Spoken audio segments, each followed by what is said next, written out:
সূরা মুহাম্মদ। বিসমিল্লাহির রহমানির রহিম। রহমান রহিম আল্লাহ তাআলার নামে।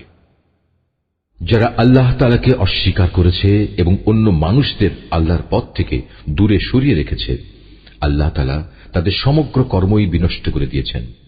যারা আল্লাহর উপর ঈমান এনেছে এবং ভালো কাজ করেছে, মুহাম্মাদের উপর আল্লাহর তরফ থেকে যা কিছু নাজিল করা হয়েছে তার উপরও ঈমান এনেছে, যা একান্তভাবে তাদের মালিকের পক্ষ থেকে আসা সত্য, আল্লাহ তাআলা তাদের জীবনে সব গুনাহখাতা মাফ করে দেবেন এবং তাদের অবস্থা শুধরে দেবেন। এ সব কিছু এজন্য হবে যারা আল্লাহকে অস্বীকার করে, তারা মূলত মিথ্যারই অনুসরণ করে। অপরদিকে যারা ঈমান আনে, তারা তাদের মালিকের কাছ থেকে পাওয়া সত্য বিষয়ের অনুসরণ করে। আর এভাবেই আল্লাহ তাআলা এদের জন্য তাদের দৃষ্টান্ত স্থাপন করেন।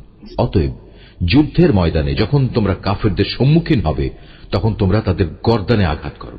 অতঃপর এভাবে তাদের অনেককেই যখন হত্যা করবে, তখন তোমরা বন্দীদের শক্ত করে বেঁধে রাখো। এরপর বন্দীদের মুক্ত করে দেবে কিংবা তাদের কাছ থেকে মুক্তিপণ আদায় করে ছেড়ে দেবে। এটা একান্তই তোমাদের ব্যাপার। তবে যতক্ষণ যুদ্ধ তার অস্ত্রের বোঝা ফেলে না দেবে, ততক্ষণ পর্যন্ত তোমরাও অস্ত্র সংবরণ করো না। এটাই তোমাদের করা উচিত। অথচ আল্লাহ তাআলা চাইলে যুদ্ধ ছাড়াই তাদের পরাজয়ের শাস্তি দিতে পারতেন। তিনি এক দলকে দিয়ে আর এক দলের পরীক্ষা নিতে চাইলেন। যারা আল্লাহর পথে জীবন দিয়েছে, আল্লাহ তাআলা তাদের কর্ম কখনো বিনষ্ট হতে দেবেন না। তিনি অবশ্যই তাদের সঠিক পথে পরিচালিত করেন এবং তাদের সার্বিক অবস্থাও তিনি শুধরে দেবেন। এর বিনিময়ে তিনি তাদের জান্নাতে প্রবেশ করিয়ে দেবেন, যার পরিচয় তিনি তাদের কাছে আগেই করে রেখেছেন। ওহে মানুষ, যারা আল্লাহর উপর ঈমান এনেছ, তোমরা যদি দ্বীন প্রতিষ্ঠার কাজে আল্লাহকে সাহায্য করো, তাহলে তিনিও তোমাদের দুনিয়া আখিরাতে সাহায্য করবেন এবং মিথ্যার মোকাবেলায় এই জমিনের বুকে তিনি তোমাদের পদযুগল মজবুত রাখবেন। যারা আল্লাহকে অস্বীকার করেছে, তাদের জন্য রয়েছে নিশ্চিত ধ্বংস। আল্লাহ তাআলা তাদের যাবতীয় কর্মই বিনষ্ট করে দেবেন।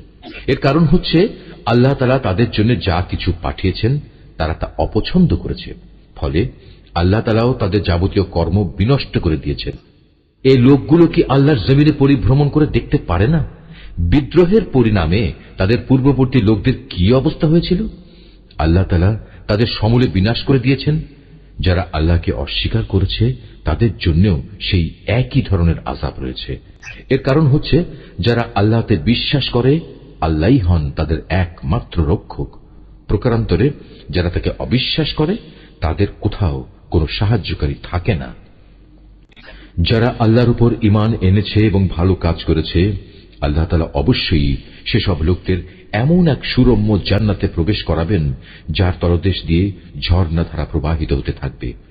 কাফেররা জীবনের ভোগ বিলাসে মত্ত, জন্তু জানোয়ারদের মতো তারা নিজেদের উদরপূর্তি করে। অতএব জাহান্নামই হবে তাদের নিবাস। হে নবী, তোমার জনপদ যারা একসময় তোমাকে তোমার জনপদ থেকে বের করে দিয়েছিল, তার চাইতে অনেক শক্তিশালী বহু জনপদ ছিল, সেগুলোকেও আমি ধ্বংস করে দিয়েছি। সেদিন তাদের কোনো সাহায্যকারী ছিল না। যে ব্যক্তি তার মালিকের কাছ থেকে আসা সুস্পষ্ট সমুজ্জ্বল নিদর্শনের উপর রয়েছে, তার সাথে এমন ব্যক্তির তুলনা কিভাবে হবে যার চোখের সামনে তার মন্দ কাজগুলো শোভনীয় করে রাখা হয়েছে এবং তারা নিজেদের খেয়াল খুশির অনুসরণ করে? আল্লাহ তাআলাকে যারা ভয় করে, তাদের যে জান্নাতের ওয়াদা করা হয়েছে, সেখানে নির্মল পানির ফোয়ারা রয়েছে, রয়েছে দুধের এমন কিছু ঝর্ণাধারা যার স্বাদ কখনো পরিবর্তিত হয় না, রয়েছে পানকারীদের জন্য সুধার সুপেয় নহর সমূহ, রয়েছে বিশুদ্ধ মধুর ঝর্ণাধারা, আরো রয়েছে সব ধরনের ফলমূল দিয়ে সাজানো সুরম্য বাগিচা। সর্বোপরি সেখানে রয়েছে তাদের মালিকের কাছ থেকে পাওয়া ক্ষমা। এ ব্যক্তি কি তার সমান হতে পারে? যে ব্যক্তি অনন্তকাল ধরে জ্বলন্ত আগুনে পুড়তে থাকবে এবং সেখানে তাদের এমন ধরনের ফুটন্ত পানি পান করানো হবে যা তাদের পেটের নাড়ি ভুড়ি কেটে ছিন্ন বিচ্ছিন্ন করে দেবে। তাদের মধ্যে এমন কিছু লোকও আছে যারা তোমার কথা শুনে, কিন্তু যখন তোমার কাছ থেকে বাইরে যায়, তখন তারা এমন সব লোকদের কাছে এসে বলে যাদের আল্লাহর পক্ষ থেকে জ্ঞান দান করা হয়েছে। এইমাত্র কি যেন বলল লোকটি? মূলত এরাই হচ্ছে সেসব লোক আল্লাহ তাআলা যাদের অন্তরে মোহর মেরে দিয়েছেন এবং এ কারণেই এরা নিজেদের খেয়াল খুশির অনুসরণ করে চলে। যারা সৎ পথে চলবে, আল্লাহ তাআলা তাদের এ সৎ পথে চলা আরো বাড়িয়ে দেন এবং তাদের অন্তরে তিনি তার ভয় দান করেন। হঠাৎ করে কিয়ামতের ক্ষণটি তাদের উপর এসে পড়ুক, তারা কি সেই অপেক্ষায় দিন গুনছে? অথচ কিয়ামতের লক্ষণ সমূহ তো এসেই পড়েছে। আর একবার যখন কিয়ামত এসেই পড়বে, তখন তারা কিভাবে উপদেশ গ্রহণ করবে? হে নবী, জেনে রেখো, আল্লাহ তাআলা ছাড়া দ্বিতীয় কোনো মাবুদ নেই। অতএব তাঁর কাছেই নিজের গুনাহ খাতার জন্য ক্ষমা প্রার্থনা করো। ক্ষমা প্রার্থনা করো তোমার সাথী মোমেন পুরুষ ও মোমেন নারীদের জন্য। আল্লাহ তাআলা যেমন তোমাদের গতিবিধির খবর রাখেন, তেমনি তিনি তোমাদের নিবাস সম্পর্কেও পূর্ণ ওয়াকিবহাল রয়েছেন।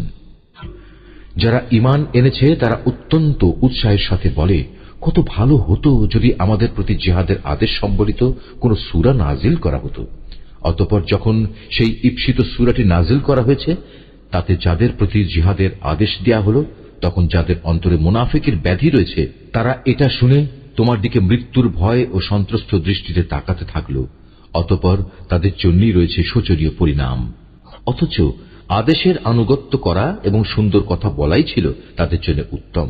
যখন জিহাদের সিদ্ধান্ত হয়েই গেছে, তখন তাদের জন্য আল্লাহর সাথে কৃত অঙ্গীকার পূরণ করাই ছিল ভালো। অতএব তোমাদের কাছ থেকে এর চাইতে বেশি কি প্রত্যাশা করা যাবে?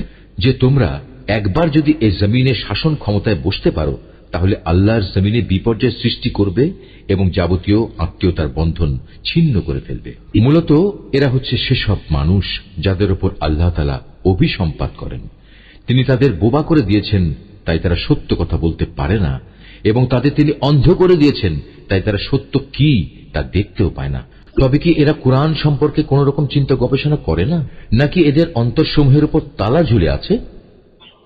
যাদের কাছে হেদায়েতের পথ পরিষ্কার হয়ে যাওয়ার পরেও তারা তা থেকে মুখ ফিরিয়ে নেয়, শয়তান এদের মন্দ কাজগুলো ভালো লেবাস দিয়ে শোভনীয় করে পেশ করে এবং তাদের জন্য নানা মিথ্যা প্রলোভন দিয়ে রাখে।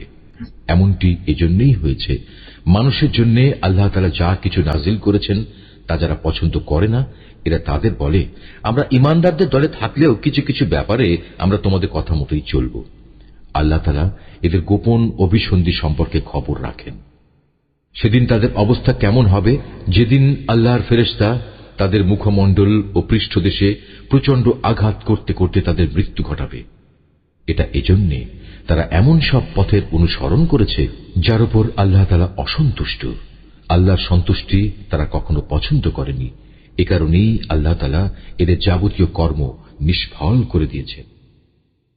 যেসব মানুষের মনে মুনাফিকির ব্যাধি রয়েছে, তারা কি একথা বুঝে নিয়েছে আল্লাহ তাআলা তাদের এ বিদ্বেষজনিত আচরণ অন্যদের সামনে প্রকাশ করে দেবেন না?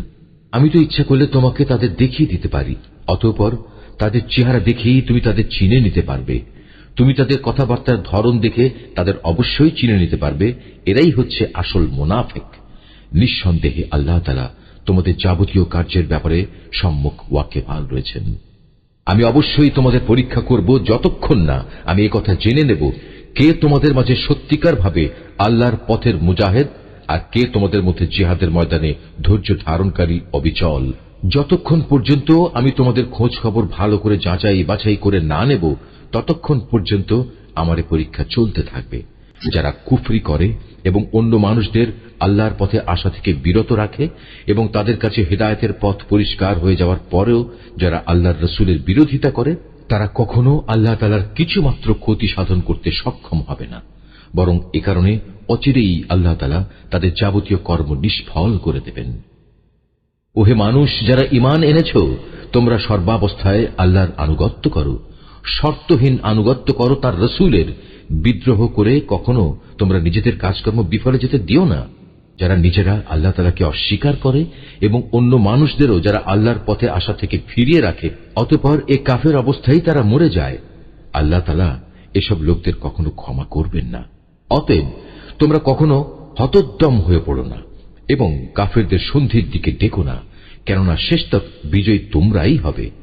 আল্লাহ তাআলা তো তোমাদের সাথেই রয়েছেন, তিনি কখনো তোমাদের কর্মফল বিনষ্ট করবেন না। অবশ্যই এ বৈষয়িক দুনিয়ার জীবন হচ্ছে খেলাধুলা ও হাসি তামাশা মাত্র।